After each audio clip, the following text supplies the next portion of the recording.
Hello, Dobro Jutra. Good morning. So today po, it's my day off. So magluluto po tayo ngayon ng talong po tayo para next na baon. So ang stock natin na nandito ay natira is pork and chicken. So ang gagawin natin ngayon ay magluluto tayo ng asadong manok, matwa.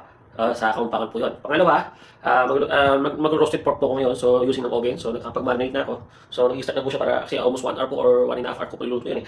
And the third one po is magluto tayo ng pork binugo ngayon. So last stop po natin to. So next week naman, sana makapamarket po tayo. So guys, so hopefully you like my video. So like and share po. So salamat po. Bye-bye.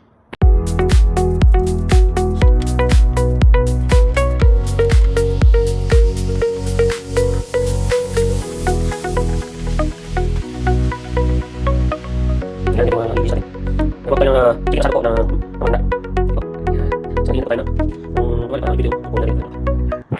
Ito. So, nagprito na po tayo ng manok. So, iprito natin siya. Siguro mga every 5 to 6 minutes. Mas baliktad po natin. Yan. Pag na-prito na natin siya, so, baliktad po natin siya ngayon. Yan. Para po balance yung luto.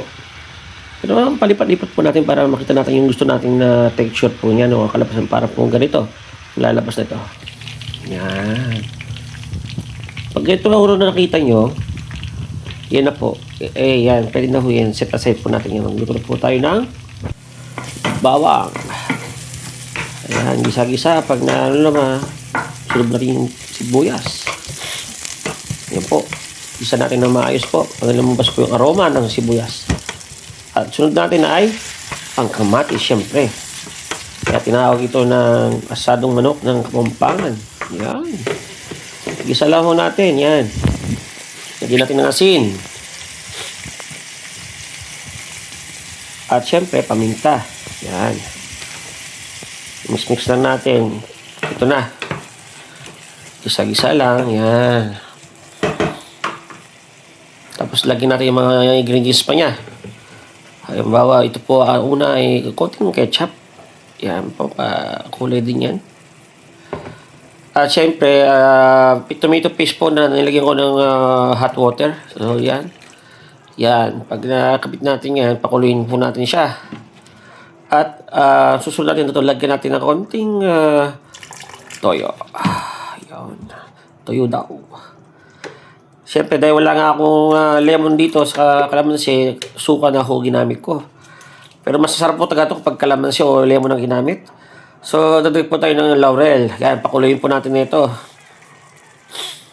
Yan. At lagyan natin ng yung nga po, yung parang rhino style dito. Yan, yan. Ang tagal mababa. Yun, nakuha rin. Ayun na po. Mix lang natin yan. Ito na mga kalabasan. Ayun, kanyaman na po. Hi! Maraming kain ng makakain nito. Ko po. Alright. Yan. So, parang pabukin po natin yan kasi nilagyan ko pa ng tubig yan. At ito, lagyan pa natin ng butter para malinaw naman. Yan. Pero sa Pilipinas, margarine ginagamit eh. Yan, ito po. Perfect! Ang sarap. Oh, sarap. Okay po, salamat po sa mga nanonood. Hope you like my video. So, please share and like po. Bye-bye.